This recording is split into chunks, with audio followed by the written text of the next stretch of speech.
नमस्कार मित्रांनो, गोल्डन स्टोरीजमध्ये आपलं स्वागत आहे. गोल्डन स्टोरीजमध्ये आजची स्टोरी आहे लज्जास्पद नातं. चला तर स्टोरीला सुरुवात करूया. नितीनच्या आयुष्यात सुख कधी आलंच नाही असं तर म्हणता येणार नाही. पण ते सुख श्रावणातल्या उल्हासासारखं अल्पकाळासाठी यायचं. सुख आलंय म्हणेपर्यंत दुःखाचे काळे ढग त्याला झाकून टाकायचे. स्मित हास्याचं रूपांतर मोकळेपणानं हसण्यात होतंय. तोवर डोळ्यातून दुःखाश्रू गळायला लागायचे. तसे तर नितीनचे बाबा एक प्रसिद्ध डॉक्टर होते. पैसाही भरपूर कमावत होते. पण घरात मुलंही भरपूर होती. एवढ्या सगळ्यांच्या सगळ्या हौशी पूर्ण करणं किंवा जो जे मागेल ते त्याला देणं शक्यच नव्हतं. नितीन तसा खूपच हौशी आणि रसिक होता. आपल्या हौशी पूर्ण करण्याचा एकच मार्ग त्याच्या लक्षात आला होता की या क्षणी सर्व लक्ष अभ्यासावर केंद्रित करायचं. उत्तम मार्क मिळवून चांगली नोकरी मिळवायची. मग तो आणि त्याचा पैसा आणि त्याच्या हौशी आणि आवडी. काही वर्षातच त्याची इच्छा पूर्ण झाली. भरपूर पगाराची उत्तम नोकरी मिळाली. त्या आनंद प्रित्यर्थ दिलेल्या पार्टीतच बाबांना जबरदस्त हार्ट अटॅक आला आणि ते हे जग सोडून गेले. सगळंच वातावरण दुःखाने व्यापलं. 7 बहीण भावात नितीन 3ऱ्या क्रमांकावर होता. बाबांच्या हयातीत सर्वात थोरला लेक व त्याच्या पाठची बहीण एवढ्यांचीच लग्न झाली. बाकींची सर्व मुलं अजून शिकत होती. नितीनने दुःखात बुडालेल्या आईला धीर दिला. तिला वचन दिली की तो सर्व धाकट्या बहीण भावंडांची जबाबदारी घेईल. त्यांचे आयुष्य मार्गी लागल्याखेरीज तो स्वतः लग्न करणार नाही. आणि सर्वात महत्त्वाचं म्हणजे त्याने ही जबाबदारी पूर्णपणे पार पाडली. आपल्या हौशी, आपल्या आवडी एवढंच काय, स्वतःच्या करिअरचीही आहुती दिली. खरं तर दुसऱ्या शहरात त्याला अधिक प्रकाराची नोकरी मिळत होती. पण नितीनने आपलं शहर सोडलं नाही. कारण एकतर इथे राहायला स्वतःचं घर होतं. दुसरं म्हणजे त्याच्या असण्यामुळेच आई आणि इतर भावंड स्वतःला सुरक्षित समजत होती. त्याच्याशिवाय राहण्याची कल्पनाही आईला असह्य वाटायची. इथेच राहून तो कष्ट करत वरची प्रमोशन्स घेत गेला. दुसऱ्या शहरात राहणाऱ्या विवाहित भावानेही आपल्या परीने मदत केली. धाकटी भावंड शिकत गेली. नोकरी धंदा बघून घरातले काही खर्च स्वतःकडे घेतले. काही वर्षात सगळं स्थिरस्थावर झालं.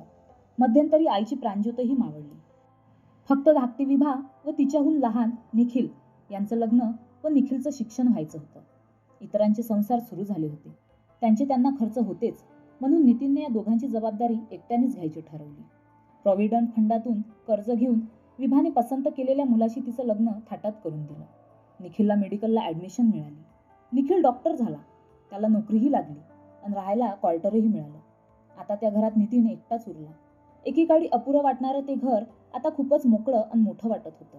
गावातल्या दोघी बहिणी त्याची काळजी घ्यायच्या. इतर भाऊ बहिणीही संबंध ठेवून होते. फक्त कन्याकुमारीला असणारा निखिल तेवढा त्याच्याशी बोलत नव्हता. त्याने नितीन बरोबरचे संबंध पूर्णपणे तोडले होते. इतरांशी तो पत्राने फोनने संबंध ठेवून होता. इतरांकडून त्याची ख्याली खुशाली कळत होती. म्हणून मग नितीननेही त्याचं वागणं मनावर घेतलं नव्हतं. गावातल्या एका बहिणीच्या शोभाच्या मुलीचं लग्न ठरलं. तारीख तिथी नक्की झाली आणि तिच्या नवऱ्याला कंपनीच्या कामाने परदेशी जावं लागलं. ही संधी त्याला नाकारता येत नव्हती. कारण पुढलं बरंच काही या कामावर अवलंबून होतं. लग्न तिथीच्या 2 दिवस आधी फक्त तो आपल्या घरी पोहोचणार होता. मुलाकडची मंडळी लग्नाची तारीख बदलायला तयार नव्हती. शोभाला खूपच टेन्शन आलं. लग्नाची एवढी व्यवस्था, सर्व तयारी ती एकटी कशी करणार? तू उगाच टेन्शन घेऊ नकोस. मी आहे ना तुझ्या मदतीला. तुझ्या नवऱ्यापेक्षा अधिक एफिशियंट आहे आणि मला तुम्हा सगळ्यांच्या लग्नाचा अनुभवही आहे. तू अजिबात काळजी करू नकोस. नितीनने तिला दिलासा दिला. आणि खरंच नितीन तिच्या मदतीला आला. एक दिवस बाहेरून येणाऱ्या मंडळींची यादी कर असताना त्याने म्हटलं, निखिलला आग्रहाने बोलाव ग. त्या निमित्ताने तरी त्याची भेट होईल. किती दिवसात बघितलेही नाही त्याला. होय दादा, आम्हालाही तसंच वाटतंय. तो यायला तयारही आहे. पण त्याने घातलेली अट आम्हापैकी कुणालाही मान्य नाहीये. शोभा सांगताना खूपच संकोचली. अरे च्छा, अशी कोणती अट घातली त्याने? त्याची अट आहे की तू लग्नात नसावंस. तो तुला भेटू इच्छित नाही. अगं पण का? नितीन दचकलाच. ज्या निखिलच्या शिक्षणाच्या कर्जाचे हप्ते तो आजतागायत फेडतोय. लिझाशी ओळख करून देताना ज्याने म्हटलं होतं की हा माझा दादा नसता तर मी डॉक्टरच काय, पण साधा माणूससह होऊ शकलो नसतो. तोच निखिल त्याच दादाला भेटू इच्छित नाही. हे कसं शक्य आहे? अन का? शोभा गप्पच होती. नितीनने पुन्हा विचारलं, निखिल मला भेटायला का नाही म्हणतोय? कारण लिझाच्या मृत्यूला तू जबाबदार आहे असं त्याचं म्हणणं आहे. काय बोलतेस तू? चकित होऊन नितीन किंचाळला. तुला ठाऊक तरी आहे का लिझा कशी मेली ते? पण तुला कुठून ठाऊक असणार? त्यावेळी तू जर्मनीला गेलेली होतीस. ऐकायचीच ती सगळी घटना? हां, सांग तू. नितीन अस्वस्थपणे खोलीत फेऱ्या मारत होता. कुठून कशी सुरुवात करावी तेच त्याला समजत नव्हतं. शेवटी त्याने सांगायला सुरुवात केली. त्यावेळी मी आपल्या घरात एकटाच राहत होतो. निखिलला शहराबाहेरच्या एका हॉस्पिटलमध्ये रेसिडेंट डॉक्टर म्हणून जॉब मिळाला. त्याला तिथेच राहण्याची सोय होती. एक दिवस अचानक मला फोन केला की मी सायंकाळी लवकर घरी यावं. तो मला कुणाला तरी भेटवणार आहे. त्या दिवशी जरा जास्तच उकाळा होता, म्हणून मी गच्चीवरच चहा फराळाची व्यवस्था केली. थोड्याच वेळात लिझाला घेऊन निखिल घरी आला. ती दोघं हायस्कुलात आल्यापासून एकमेकांवर प्रेम करत होती आणि आता दोघंही डॉक्टर झाल्यावर त्यांना लग्न करण्याची इच्छा होती. पण मी परवानगी दिली तरच. लिझा मला एकदम आवडली. खूपच गोड आणि नम्र स्वभावाची होती. तिच्या येण्याने आपल्या घरात जणू एकदम चैतन्य आलं. मी म्हटलं, तुम्हा दोघांचं लग्न मी आनंदाने लावून देईन, पण लिझाच्या घरातून एक हिंदू कुटुंबातल्या मुलाशी लग्न करायला परवानगी आहे का? त्यावर लिझा म्हणाली, निखिलच्या कुटुंबाने जर मला प्रेमाने स्वीकारलं तर माझ्या आईलाही हे लग्न पूर्णपणे मंजूर आहे. मी लिझाला म्हटलं, निखिल आमच्या घरातला सगळ्यात धाकटा भाऊ असल्याने सगळ्यांचाच लाडका आहे.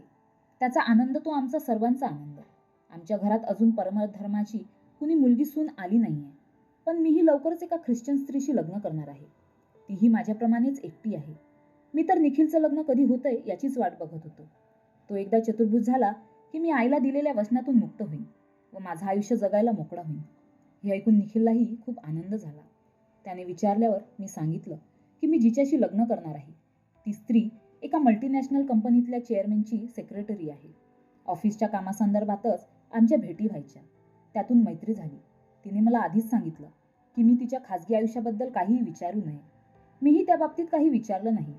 ती विधवा आहे की परित्यक्ता तेही मला ठाऊक नाही. तिने सांगितलं की मी मैत्रीसाठी सुद्धा ती थोडाच वेळ देऊ शकते, कारण नोकरी आणि तिच्या वैयक्तिक जबाबदाऱ्या यामुळे तिच्याजवळ वेळ कमी असतो. मीही तिला सांगितलं की जबाबदारी मलाही आहे. वेळ आणि पैसा दोन्हींचा अभाव मलाही जाणवतो. त्यामुळेच लग्नाबद्दल सध्या विचारही करता येणार नाही. निखिल आणि लिझाने अधिक उत्सुकता दाखवत आमच्या या प्रेम प्रकरणाबद्दल विचारल्यावर मी सांगितलं की माझ्या बोलण्यामुळे तीही आश्वस्त झाली आणि मैत्रीचा हात तिने पुढे केला. अधूनमधून मिळणारा रिकामा वेळ आम्ही एकत्र घालवू लागलो. त्यामुळे आमच्या वैरान आयुष्यात खरोखरच थोडी गंमत आली. आम्ही दोघांनीही इतकं वर्ष स्वतःचा कधी विचारच केला नव्हता, म्हणजे तशी उसंतच मिळाली नव्हती. आता आम्ही स्वतःविषयी विचार करू लागलो. आम्ही दोघं नेहमीच बोलून दाखवायचो की जेव्हा आमच्या जबाबदाऱ्या संपतील तेव्हा सगळा वेळ आम्ही एकत्र राहू व एकमेकांसाठी वेळ देऊ. काय काय करायचं, कुठे कुठे जायचं याची खूप स्वप्न रंगवली आहे आम्ही. हे ऐकून निखिल एकदम भावनाविवश झाला. म्हणाला, दादा किती सोसलंस रे आमच्यासाठी. अरे, जोवर आपण एकटे असतो तोपर्यंत ठीक आहे, पण एकदा कुणाच्या प्रेमात पडलो की मग त्या व्यक्तीपासून दूर राहणं खूपच अवघड होतं. मी त्याला गमतीने विचारलं की तो माझ्यापासून इतकी वर्ष दूर राहिला. तेव्हा तो म्हणाला की मी एकतर आर्थिकदृष्ट्या त्याला स्वावलंबी व्हायचं होतं व पैसा साठवायचा होता. दुसरीकडे लिझाचंही शिक्षण सुरू होतं, पण आता तीही डॉक्टर झाली आहे. मग त्याने मला म्हटलं, दादा आता मी वेगळा राहतोय आणि कमवायलाही लागलो, तर तू आता लग्न का करत नाहीस, कारण तुझ्या होणाऱ्या वहिनीला अजून काही दिवसांचा अवधी हवा आहे. मी म्हटलं. यावर तो म्हणाला, म्हणजे अजून तुझं ब्रह्मचर्य संपायचं नाहीये. मी हसून म्हटलं, तू हे घर सोडून गेलास त्या दिवसापासून माझं ब्रह्मचर्य संपलं. एकटाच असतो त्यामुळे कुणाचा धाक नाही. वेळही भरपूर असतो.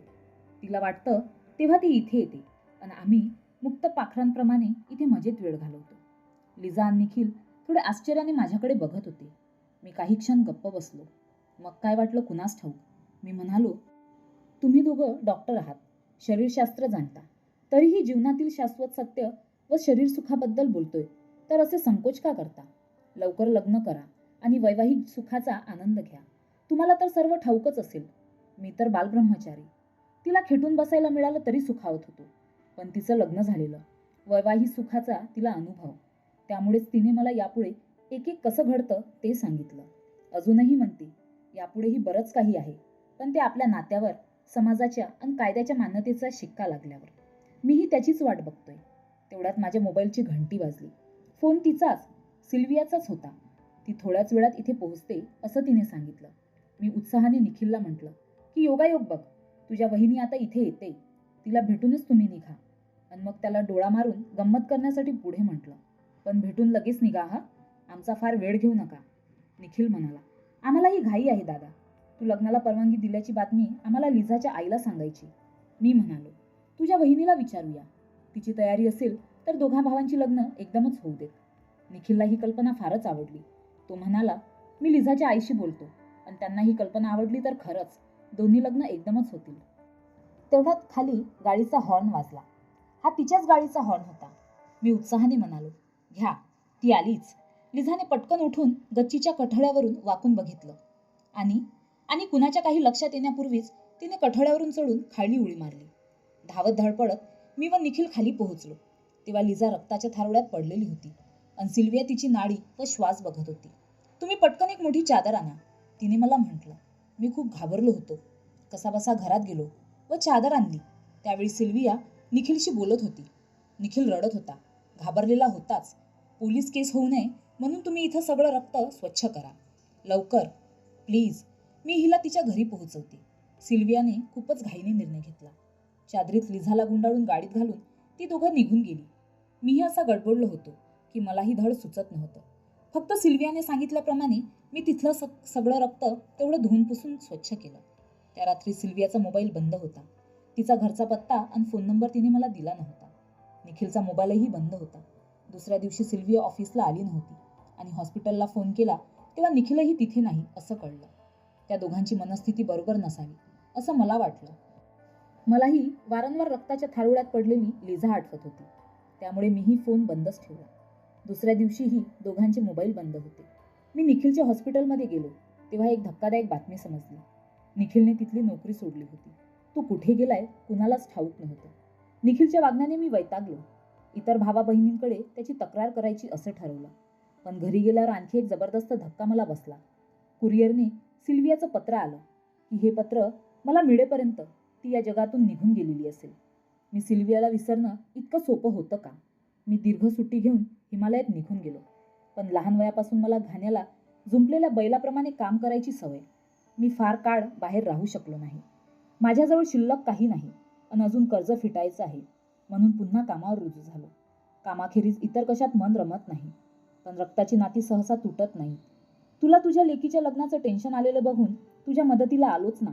आता तूच सांग, लिझाच्या मृत्यूला मी जबाबदार कसा? दादा, तू ना त्या दिवशी तुझ्या आणि सिल्वियाच्या नात्यातल्या जवळीकीचा जरा उघडच उल्लेख केलास. शोभा हळू आवाजात बोलली. तिला संकोच वाटत होता. नितीन एकदम संतापला. तो म्हणाला, ठीक आहे, तसंही घडलं समजा, पण त्यासाठी लिझाने गच्चीवरून उडी मारण्याची काय गरज? काय संबंध या दोन गोष्टींमध्ये? दादा, लज्जास्पद वाटलं ते लिझाला, कारण सिल्विया तिची आई होती. तर मित्रांनो, तुम्हाला ही स्टोरी कशी वाटली कमेंट करून सांगा. अशाच नवनवीन स्टोरीसाठी व्हिडिओला लाईक करा, शेअर करा आणि चॅनलला नक्की सबस्क्राईब करा.